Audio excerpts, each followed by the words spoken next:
Good morning, Fort McMurray, Wood Buffalo, and the rest of the world. You've tuned in to the Mac City Morning Show. I am your host, Elliot Pierre, and we're going to start this episode off the same way we start every episode off, with a moment of gratitude. I know you could be doing a million other things with your time, and the fact that you spend it with us truly does mean the world to me, so thank you. On that note, Tanner, hit him with the intro.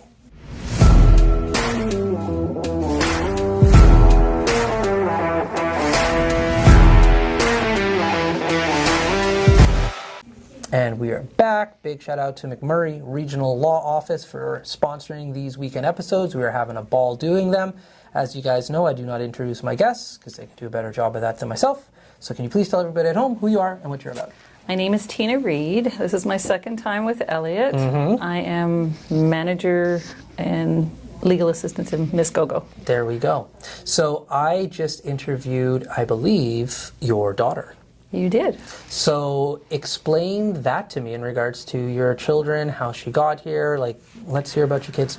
So Cassidy is 20. She just finished her second year at University of Alberta, which I'm sure she must have spoke about. Yeah. Dango always hires a student. We did have one student, but Cy ended up going to the city to work, of course. So he was getting paid more, and I don't blame him. He's a student. Right. Yeah. And so Cassidy could start right away, and just kind of worked out. There we go. Well, you'll be happy to know she doesn't eat out very often. She's very fiscally responsible. I asked her for some recommendations because I'm heading to Edmonton myself, and she's just like, I can help you out with that. So, yeah. Well, she tends to lean towards Olive Garden, but I've turned her on to, I can recommend, it's in Windermere, and it's called the Flame and Barrel. Flame and Barrel. It's so good. It's like one of my favorite places down there. Okay. So good. Yeah, it's like southwest. Yeah, I know where Windermere is. Yeah. I'm going to write this down really good afterwards. prices. If you like craft beer, they have like really, really good craft beer, things like that. And just decent prices compared to a lot of places. So. Right. And really good atmosphere. So. How did you find it? Because Windermere's out of the way. My husband wanted to go to Cabela's, so we were at Cabela's, and that's where we ended up. There we go. Nice. Like, I spend a decent amount of time in Edmonton. Obviously, Fort McMurray, Edmonton's close. My business partner lives there, and we have some clients there as well. So I'm always looking for like good restaurants, good bars to like go and spend my time in. My in-laws live relatively close to Windermere, so like they have an awesome movie theater there. Yep. Like, and they're and it's probably in that same area, actually. Oh, okay. And then there's I think there's a Blowers and Graft, and it's a really weird name, but it's an East Coast thing, like Nova Scotia, and they have one on there in White Ave.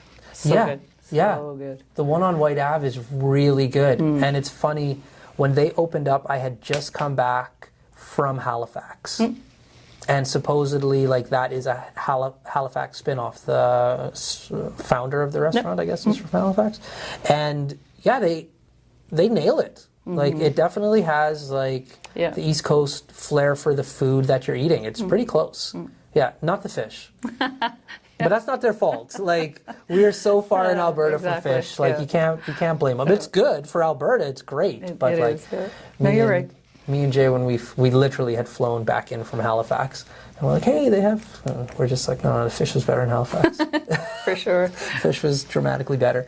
So, when your daughter was looking to go to schools, how involved were you in the thought process of like where she was? She's always been an old soul. Yeah. I mean, it's lucky if I knew what she was doing in high school. It was like, do you have your homework done? Yeah. And it was really, Mom, type thing. Yeah. She knew what she was doing since she's been like 4. To be a doctor. Right.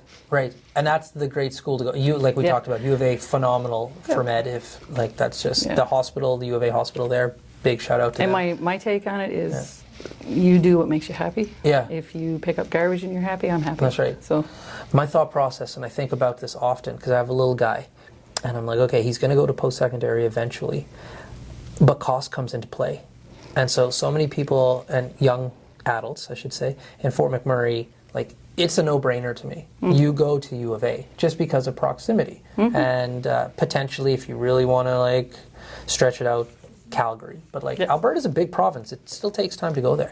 But there's so many young adults that decide to go to different universities in Canada, may it be like in BC or Ontario or Halifax. Like, dear Lord. She expressed interest in U of T, and we were just, no, not for your first year, especially with COVID that first year. That's right. And then for flying back and forth and visiting and stuff, it's just like, and then the cost of rent in other places, I'm like, this is astronomical. So that's why I'm asking, like, from a parent's point of view, like, there has to be, like, you want to give your kids the opportunities, all the opportunities in the world. But if they're like, you know, I'm going to Harvard University, and you're just like, you better get some scholarships. Yeah, exactly. Well, we saved well. She did get a few scholarships. Nothing massive, but enough to keep her kind of going through the year where we didn't have to give her spending money type thing. So, yep. And my son is, he's in RAP, so he'll be 18 in October, but he's working at Syncrude now, actually, and already has his diploma. So. That's right. I think we spoke about that last time, but what did he take again? HET, so heavy equipment technology. Yeah, that's a good one. Yeah. So you're just putting together an all-star team with your children. Congratulations. Well, you know what? They're good kids. Yeah. I think they're hardwired, and we just lead them, you know, give them right from wrong, and lots of love. Yeah. That's it. That's awesome.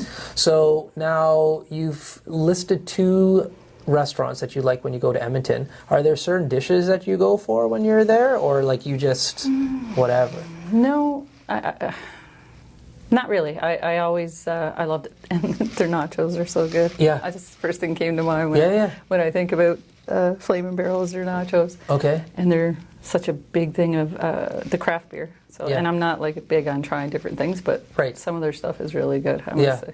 Okay. Yeah, and there's a really weird dish actually. It's stuffed chicken. Yeah. It's stuffed with salmon mousse, and it sounds like, oh my God, that sounds disgusting, but best chicken I ever had. Chicken stuffed with salmon mousse. Yeah, it was so good. That's their #1 dish, I guess. It's what they go by. I forget the name that they put on it, but yeah. All right. Okay. I'm going to try to get to that place one of these days. I'm going to write it down in my book. So if I write down in my book, it's going to happen. Very interesting. Okay. Well, listen. That's it. Perfect. We're out of time. As you know, because you've been here before, though, you get a shameless shout out or plug. Oh, so well, I guess it's to Flamin' Barrel and Blowers and Grafton, right? There we go. Awesome. Well, for McMurray with Buffalo and the rest of the world, that's been another episode of the Mac City Morning Show. From the bottom of my heart, thank you so much for tuning in. Hopefully everybody at home is having a great day, and we'll see you tomorrow. Peace. What a deadly old way to end another morning show. Later, boss. It's so ballistic!